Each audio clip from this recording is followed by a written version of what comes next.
all know this is bad. I mean, things got so bad today that the People's Republic of China, the embassy here, put out a tweet, which was nothing but a recording of Ronald Reagan explaining 10 reasons why tariffs are bad. Right. So what we have is the communist government of China. The communist government of China is telling us that we need to stick to our free market roots that we were just talking about, invoking Ronald Reagan against the president who has enacted, a Republican president, who's enacted the largest tax increase probably in the history of mankind. Yeah.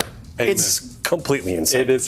This is where we are, folks. Where the Chinese are trying to help us get our economic policy right. I can't even begin to tell you how crazy that is. An insane asylum and political asylum are somehow related because they both have the words asylum in them.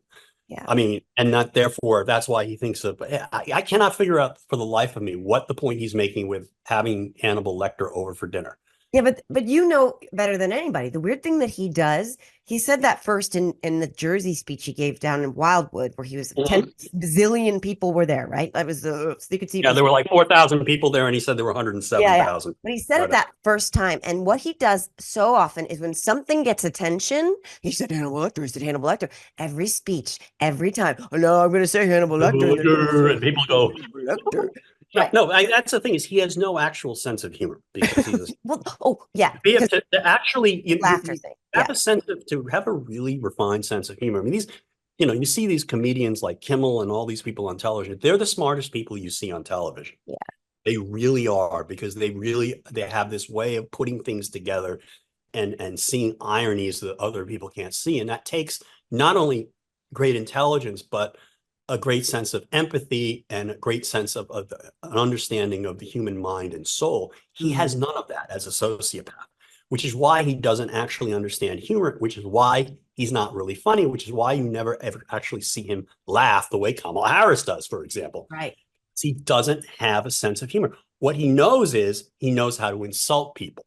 He knows how to attack people and mock people, but not because it's not necessarily in a funny way, because it lacks any subtlety or irony, but he thinks that's what humor is. Yeah. Okay. And it's more like a power play. He doesn't, and then when he sees people laugh, he doesn't know why they're laughing. He really doesn't, unless he's insulting somebody and mocking somebody and putting somebody down. Are narcissists insecure? Like, because that's where people get people say to me, how can they be insecure and full of themselves at the same time? And then, so how is that possible? It is, but that's the essence of narcissism. Okay. Narcissism is when somebody, it's caused by basically just deep insecurity that somebody either is, I don't know, born with maybe, or just develops as a young child. And they deep down fear that they are not good enough. They fear failure. They fear that people are mocking them and making fun of them. And they overcompensate by being, by demeaning people, by trying to exercise control over them, by being, doing all the things that we see narcissists do. And that's why they're very, very sensitive to criticism.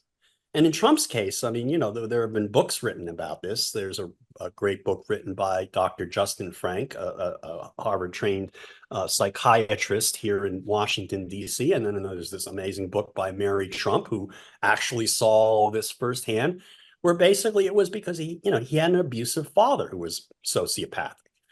And that was part of, and he had a mother who was very remote. Yeah. And that combination leads him to, he's a 5-year-old still. Yeah, he's rocks babies. He's a child. He's like, and it's all about him. It's all about, he never learned how to be an adult and how to be a human being. And then there's trauma from when he was very young that he said he just stuck. He's just stuck there. Yeah, and I think he was wired a certain way too. I mean, there's a description of him, of a neighbor remembers him when he was like 5 or 6 years old, throwing rocks at a toddler's playpen in a neighbor's yard. Okay.